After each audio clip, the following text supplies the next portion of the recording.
If there was one physical subject, one material subject that we should focus on, in my opinion, it is very clear that the head of the snake is the financial system. We can argue till the end of time about who runs the world. Is it the Jesuits? Is it the reptilians? Is it the Illuminati? Is it the Freemasons? We can go on and on and on and on about this.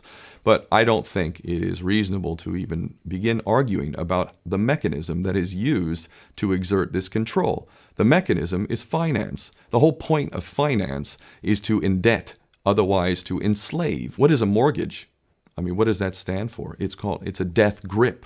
So when you get a mortgage, you have a death grip held over you because you are in debt. You don't even own the house. The bank owns the house that loaned you the money to buy the house, unless you're fortunate enough to have all the money to buy it outright. And even then, you can be taxed by the government, and if you fail to keep up with those taxes, the government can then take it from you. The whole system is based on a financial fraud, which effectively takes the power that we have and it gives it to a tiny group of individuals who are running the world through the control of finance.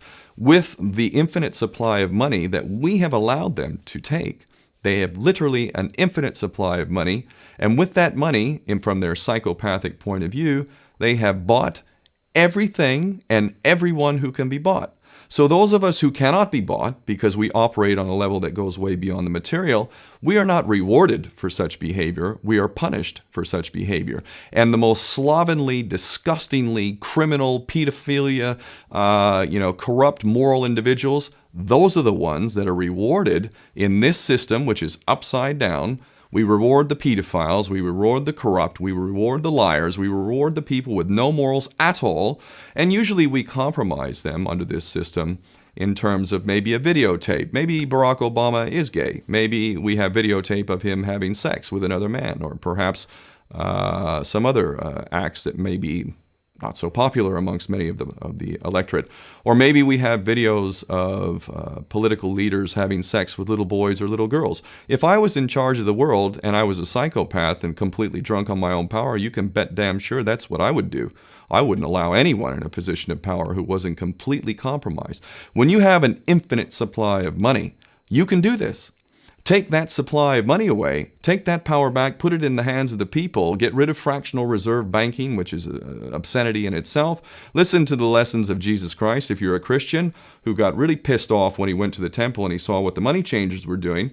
Let's take back control of the issuance of money, and not just on a national level. I'm happy to see in Denmark that you have your own currency, you don't have the euro, but on every country's level, they should be issuing their own currency in a transparent, non-usury based way in which it really, truly benefits the people. And in that way, we can literally free ourselves of the banking debt which is drowning us all, and we can stop scrambling for the crumbs from the table of these filthy rich psychopaths and live in a state of abundance just by changing this one thing. And I'm not just talking about abundance for Western nations who have an artificially inflated value with their currencies. We all in the West are guilty of having that reward while the rest of the world is sucking on it.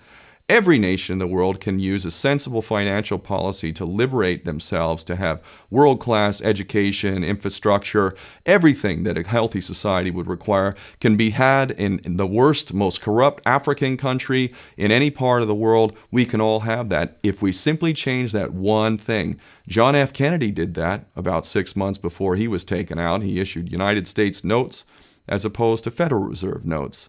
I can assure you the powers that be knew the power of that act, and they took him right out. So the bottom line is, if we as people understand this very simple principle, just this one thing, change this one thing, we can solve every other problem you can name. I don't care what the problem is. I can bring it back to the financial system and an infinite supply of money for a bunch of psychopaths who are running the world, as opposed to an abundant supply of money for all of us. So in that sense, I'm very optimistic.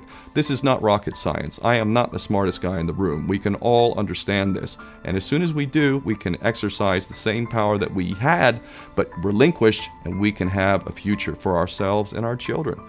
There's a lot to be optimistic about, quite frankly.